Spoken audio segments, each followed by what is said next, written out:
word you use? Spoilers. Spoilers. Spoilers. Spoilers. Spoilers. Spoilers. I like that word. I thought you might.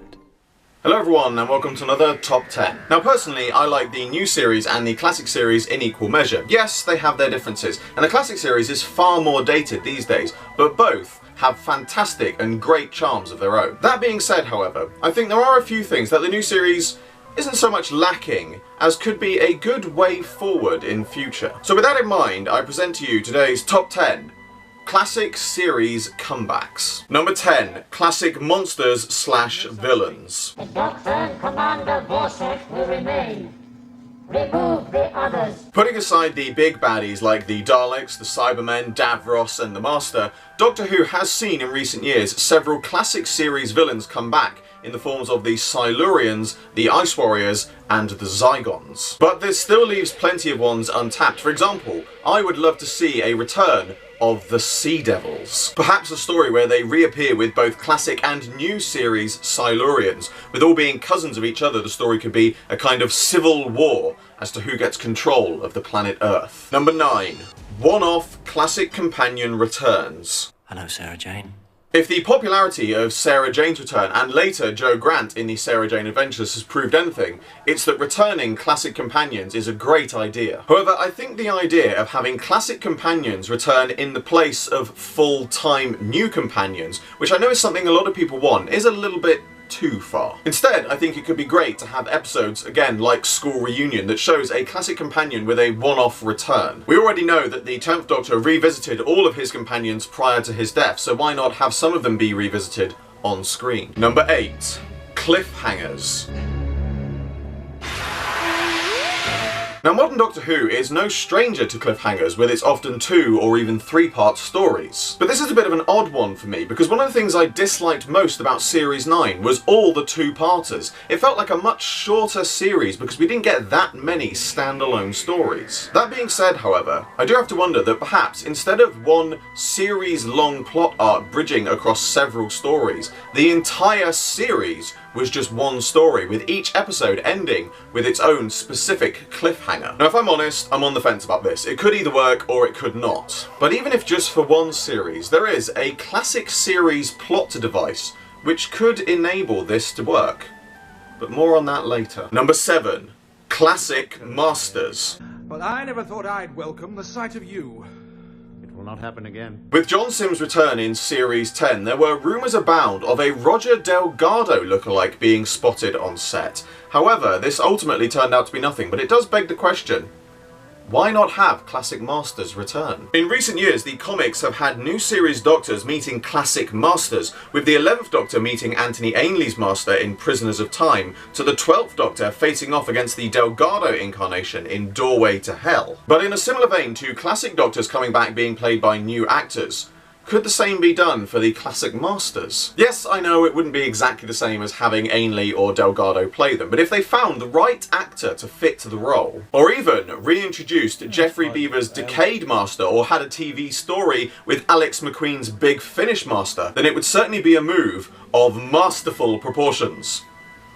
That was terrible, I apologise. Number 6. Direct sequels. That's me. The classic series did have its fair share of direct sequels, or even references to previous Doctors having been part of previous events that are relevant to that story. Now again, with stories such as the Zygon 2-parter of Series 9 or Series 1's Boomtown, direct sequels is nothing that modern Doctor Who is a stranger to. But perhaps another way forward could be direct sequels to classic stories. Whilst Big Finish themselves have done many sequels to classic stories, it is something that would be great to see on TV. And with the return of David Bradley as the first Doctor in last year's Christmas special seemingly being a kind of direct sequel to The 10th Planet, perhaps this idea isn't quite as far-fetched as it seems. Number 5. Classic TARDIS's interior and exterior. Looks rather splendid, doesn't it? One for Clayton Hickman here. Personally, I have no problems with the new series TARDIS styles. After all, the TARDIS can change its interior and exterior. We know this through the history of Doctor Who to be true. But it honestly does make me wonder, after over 10 years of big police box exteriors and huge interior console rooms, perhaps it is time to move back to a more classic minimalist style. I mean, as Peter Davison once said, It's a bit busy, isn't it? I like the old Minimalist TARDIS. Now that's not to say it has to replicate the classic look entirely, but using the War Doctor's console room as a reference, it shows how the bigger style of console room can still mix well with the minimalist classic roundel style. Hey, look, the round things. I love the round things. What are the round things? No idea. Number 4. Classic Sonic designs. I feel as though you've just killed an old friend. Everyone loves the Sonic Screwdriver, and the new series examples are no exceptions. The 9th and 10th Doctor Sonic, minimalist design, brand new, but classically simple. The 11th Doctor Sonic, bigger, yes, bolder, certainly, but still in keeping with the new series designs of the time. The War Doctor Sonic, a classic Sonic, or at least an updated version of a classic design. A real step forward. I can't wait to see what the 12th Doctor... Oh no. Well, okay, maybe one day they'll return to... Oh, hell no. Alright, so I'm being a little unfair. The Sonic sunglasses? Definite no. But the new series... Sonic Screwdriver. Well, rather like the TARDIS consoles. I mean... Peter, do you want to handle this one again? It's a bit busy, isn't it? I mean, it really does just get me thinking that rather like the War Doctor Sonic, perhaps the way forward is for them to adapt a classic series Sonic into an updated new series design. I mean, it works really well for this one, so I don't see why it couldn't work well again in future. Number 3. Classic Dalek designs. Seek, locate, exterminate. In Series 7's Asylum of the Daleks and Series 9's opening two-parter, we got a plethora of classic Daleks.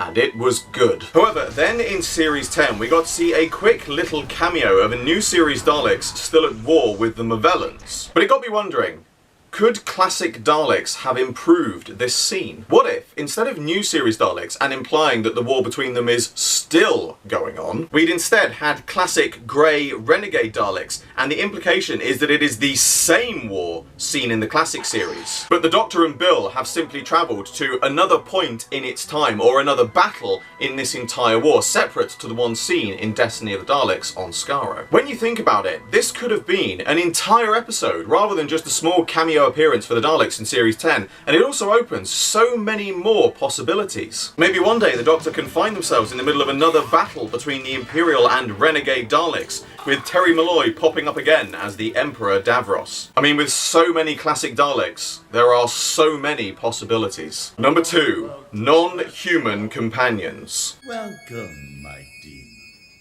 A companion that is not from 21st century Earth.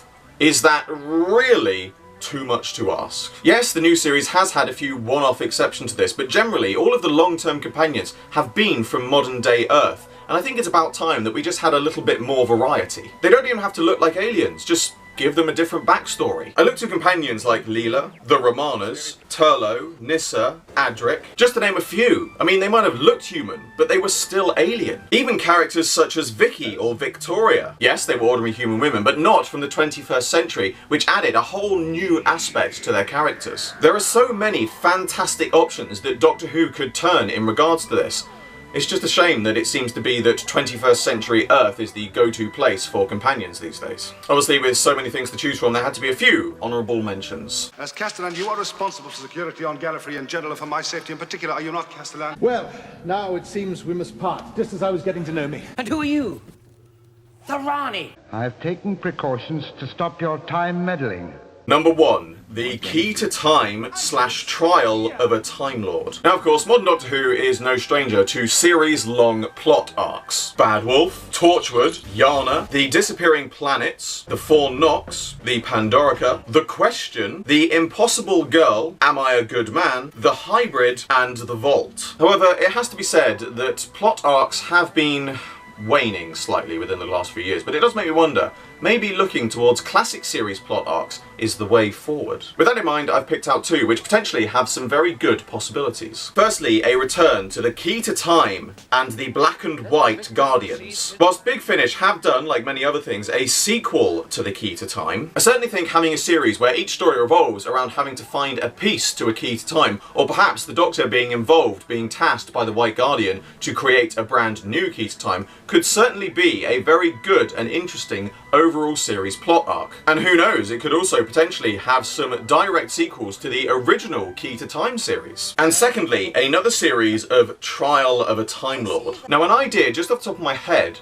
would be the Doctor being called back / forcibly drawn back to Gallifrey to be put on trial to face charges of war crimes during the Time War. Not only could this be a great way to reintroduce the Valeyard into the series, The Valeyard is an amalgamation of the darker sides of your nature. with one story possibly adding some more mythos to his supposed and possible origins, but it also leaves the possibility for a 2 or possibly 3-part story that is a flashback to the Time War, with the 8th Doctor taking the starring role. Or perhaps even a 3-part finale where the current, 8th, and possibly somehow War Doctors must band together to prove their innocence. Either way, I think if this list shows anything, it's when you look back at the classic series, you realise how many potentially great ideas could be continued or even updated to the new series. But that brings to a close another top 10. As always, I hope you all enjoyed this video. Like, favourite, subscribe, share, it really helps me out a lot. I'll be sure to check out the description below for a link to my Patreon. I'm doing my very first figure animation and you can get involved.